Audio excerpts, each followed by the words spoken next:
allow myself to kind of mull over and whatnot. But the minute I do start writing it, I always intend to finish it. So. I mean, I always intend well, to. Yeah, but yeah, I don't think there's been anything that I've started writing that I've. Well, there was one thing that was before I was really seriously writing. And even that is something that I plan on going back and reworking. So, so again, yeah, close the trench before you open it. Pretty much. All right. If I stop anything, it will be in the experimental phase. So, like I was saying, how I write down a document that's just a concept. Well, occasionally that concept will spur me to write like an experimental first chapter. And if that chapter's feeling wrong, then I will stop.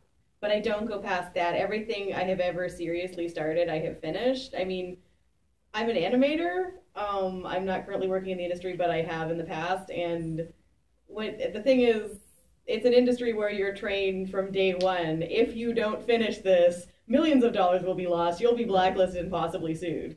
So, I just have this completion thing ingrained in my brain. Yeah, no, there's a lot of pressure. I put a lot of pressure on myself. I mean, the thing is, I'll write 10,000 words of just about any idea that comes to my head. I'll, have the full outline. I'll have everything, but those 10,000 words will tell me if this story is going to be something that I'm going to be.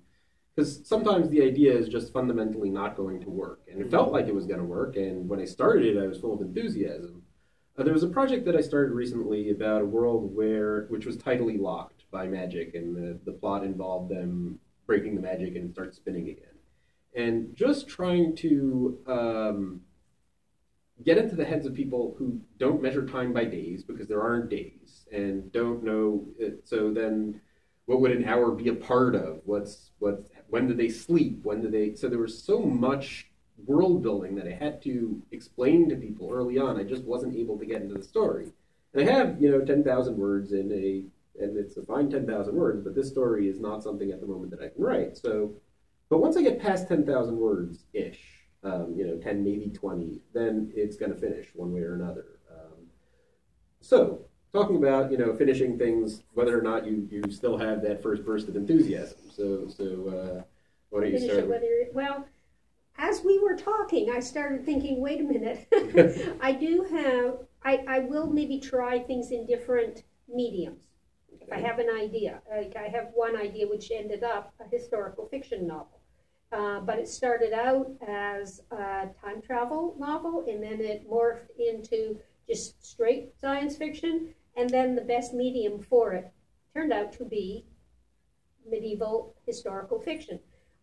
So things will morph, and I guess you could say the other two that didn't work out were dropped and not finished, but actually that idea, I did finish that idea. So what do you do when my understanding of this round is, what do you do when you get sick of something while you're writing it? Is that what, okay. We're not necessarily sick of something, but, you don't have that, oh boy, I really want to write this story. It's like, the steam's kind of starting to... Yeah. Well, as I said, I gave up being a university prof in order to write full-time. So I consider this a job. And there were lots of things about being a prof that I loved. And there were some things that I didn't love, like marking, business reports. Or ethical, I taught professional ethics. Some of those essays were a bit of anyway. And I had to do it anyway. So I trained myself. And the first two books I ever wrote were textbooks for Pearson Education. And I had to produce a chapter every month. And that was really good. I'd been writing stuff, and I'd even written a novel or two, but I was of the opinion you had to write when the muse hit. When I wrote my professional ethics textbooks, and they're still used across Canada, I had to produce these chapter by chapter. I had to say what was going to be in the chapter, so plot it out very carefully, and I learned I could. I mean, like, sometimes it's just learning you could. I'm doing nano for first time this year, and I'm learning that, yes, I can write 50,000 words in a month. I would not have said that I could do that. So once you learn you can do it, there are no excuses. And you just push through. And so that's not great advice. How do you push through when it's You just do boring? it. I do word count, and I hold myself accountable. So for the longest time, my daughter is a writer, my husband is a writer also, and every night we would send an email to all three of us, and it would say, tomorrow I am going to write 3,000 words, 2,000 words, 1,000 words, whatever, or the next chapter, and so this was a commitment that we made publicly to each other about where we wanted to be the next day. And the next day, the next night, we would send an email how well we had accomplished our goals for the day, and it might have been multiple goals, and what our goals for the next day were. So this was like a goal thing. And once you publicly state what you are going to do, and you know you're going to have to report on it, even if it's to your husband and your daughter, or a couple other writing buddies, you feel compelled to at least put in some effort. So I would find myself staying up if I was exhausted to finish that commitment. So what I do, it kind of fell apart, but what I still do is I set myself every day a goal.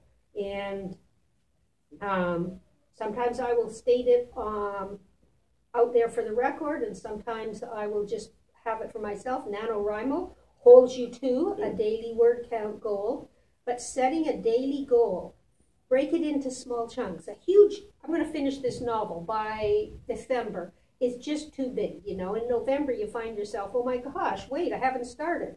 But setting yourself a small, doable, daily chore, task, goal, gets it done. In other words, break it down to bite-sized pieces. Joe, was that your question? Like, how do you were you genuinely looking for different ways of doing things? Or? Well, that would kill me. I mean, clearly I've been doing it wrong for the last 12 books, because if I did that, I would churn out crap. If I was right, I'm going to write 1,000 words, 2,000 words, 3,000 words every day, it would be crap. Having said that, I wrote a 93,000 word novel in 19 days once. Whoa. Wow. And that was my first draft, and that was pretty much as published. I barely changed anything. It was my Nebula nominated novel Farming. Was it really? That was Farming? Yeah. But I wrote in bursts. Did you have like oxygen tanks and stuff? Or, that's really nice. Well, it's risks that they're it was my hands didn't even look like hands. Just a straight IV of caffeine.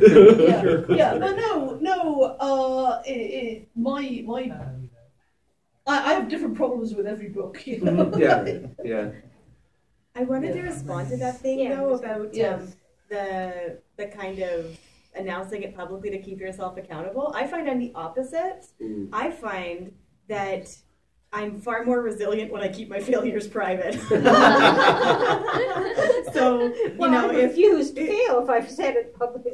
Well, the thing is, I find that actually factors. I'm very self-motivated. Like, I'm one of those people that, like, if I don't want to do it internally, like, and that's good for me too, because there are times when I've just gone and done things because it's like, oh, I'm going to do this now. Like, I'm one of those people. When I'm going to do it, I'm really going to do it. When I'm not going to do it, I'm really not going to do it. It's all kind of within myself. So if I've tried doing the externally motivated thing where you like go and announce it to other people, like last year I'm like, I'm doing Nano. Yeah, I stopped at 10,000 words because the thing was I failed a couple days in a row and I'm like, oh my god, everybody's seeing me failing, I can't do it. I'm just gonna give up. So like I go into this like shame spiral if other people are like seeing my setbacks. So like I just kind of This is one of the things about having my wife reading over my shoulder is it's not, that I am accountable to her for a specific word count, but she wants to know what happens next.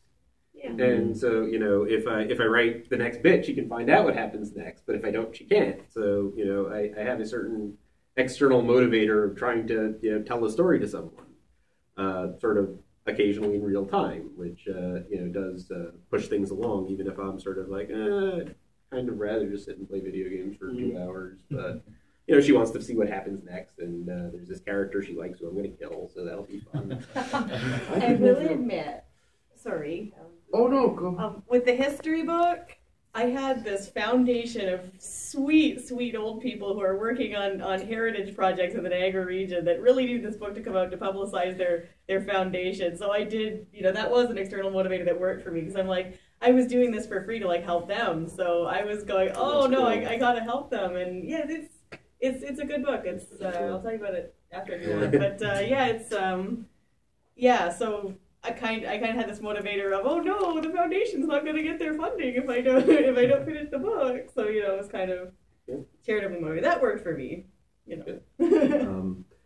One of the techniques that I bring over from writing ads all the time is compression. Like, you can only write the good parts. That's all you get time to do. If you're writing a billboard, it's 7 to 11 words. If you're writing a radio spot, it's 30 seconds, which ends up being whatever, 50 words. So you can only write the good parts.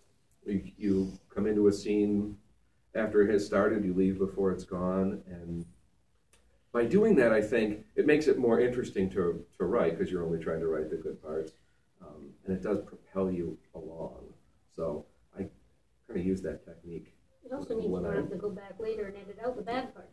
You don't have, no, I mean, yeah, some stuff, slips in there. I don't know if it really absolves you from that, but it does move you along, and it does. And I don't feel the need to sew things together, especially when I'm going through the first time. So, boom, boom, boom, boom, big string of pearls. I know for me, a big part of it definitely has to do with the fact that I still have a full-time job. So for me, my personal writing time is incredibly limited. So you almost begin to covet those 2 or 3 hours a day that you can just sit and get words down. And there is a bit of managing expectations. You know that at some points you are going to hit that mid-draft slog where it's just, okay, I know I have a big set piece scene coming up. I just need to write, the next 2,000 words, whatever, to get to it. And kind of the anticipation of getting to that next point, I find is a really good motivator when you feel yourself starting to kind of slow down and not enjoy as much what you are writing. No, I do find it harder to get back in after I take a long break. And you were saying there are no excuses. Well, sometimes there are excuses. There are no excuses except when there are. I'm hard on myself. Well, when I'm on a dig, for instance, you wake up at around 5, and then you engage in heavy physical labor till around noon, and then you have to read the pottery, and then you have to do your Harris matrix, and you have to plan out the next day, and you have to sometimes give a lecture in the evening. So there's not, you're not going to sit down and write 1,000 words in that day. And when a dig's coming up, that can be 4 or 5 weeks of just nothing, and it's very hard to come back after that. So if I know that there's a dig, next month, I really am, typing as fast as I can to get through that. And speaking of typing as fast as you can, so you're talking about NaNoWriMo, which is certainly a try to type as fast as you can sort of thing. There's a program that I use called Write or Die. I don't know if you've heard of it, but you type, and if you pause in your typing for more than a few seconds, the screen grows red and it makes loud noises. So it's like that jogging thing where it's like zombies are after you. Yeah. There's a version of it. No, I could not stand that. Yeah. If you stop, it will start deleting what you wrote. Okay, so can you just save and turn it off? Well, there are various settings. You can change the settings. Some of them will not let you save until you hit the goal you set at the beginning of the session. Some of them will start deleting your words if you've stopped writing for too long. Oh my. Oh my God! It's appalling, but when I'm using it, and I don't use the You get deleting stuff the words. deleted somebody else like I do. Never go into his God. dojo. That and the new one with the spoons. The spoon's on top, and your screen's going blank. When I'm writing well, it's at 5,000 words a day is my average. Oh man! And I will write 2 or 3 major projects and 2 or 3 minor projects all at the same time, and I will So it's not sane, but it gets words out. So yeah, that's. Whoa. We're writers. You said anything about sanity. And it the thing is that I will set it for 1,000 words, and no, it doesn't delete my words. It just, the screen goes red and it makes a loud noise unless I turn the sound off, in which case it's just the screen goes red. But I can write about 1,000 words in an hour, and then there's other stuff I gotta do. So it's, and there's edits and there's other stuff, so it's, 4 or 5 of those sessions of writing 1,000 words over the course of a day, and that's a writing day. But yeah, it sounds like something you might want to try. You might want to try it. It's not you can do it for free. No, you know what's neat though is sometimes, and this is another thing we do in advertising. If something's not working, we try something completely different. So I mean, if you are stuck, if you're like, oh my God, I can't get through this point, sometimes doing something completely different, something you would never do, can help you do that. That's not it. I write really slowly, and I will craft the whole sentence in my mind before I type it. So I pause all the time. I'm part of doing NaNoWriMo is to try to get myself into the habit of writing faster, but that doesn't mean that I want to stop crafting my sentences to say what I mean them to say. I can't write like that. But what I do is I turn off editing, which that sounds a lot like editing, but it's not. I don't, if I can't think of the exact word that I want to use, I will write 3 words that are somewhat like it and just put a slash between them and move on, instead of what I used to do, which was sit there and work on it and get out the thesaurus and see all the words, and so that's what I call turning off my editor. I will just keep moving, but that still doesn't mean that I just type. I still have to craft what I want to say next, and I have a lot of pause. I have a lot of long pauses while I'm writing.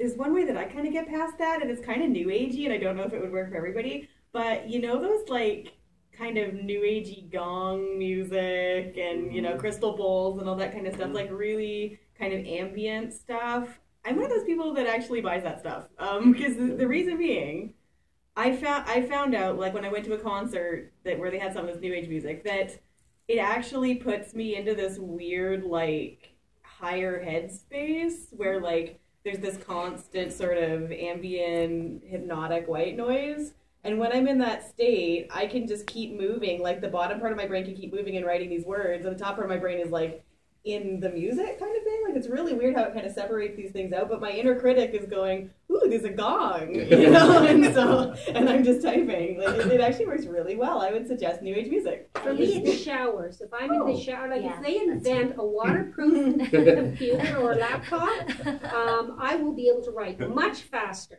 Yeah. What? Kobo's got a waterproof Kobo. What's with the laptop people? I don't know. I think I would enjoy your writing camps more than all. Well, mine's a solo activity. Sorry.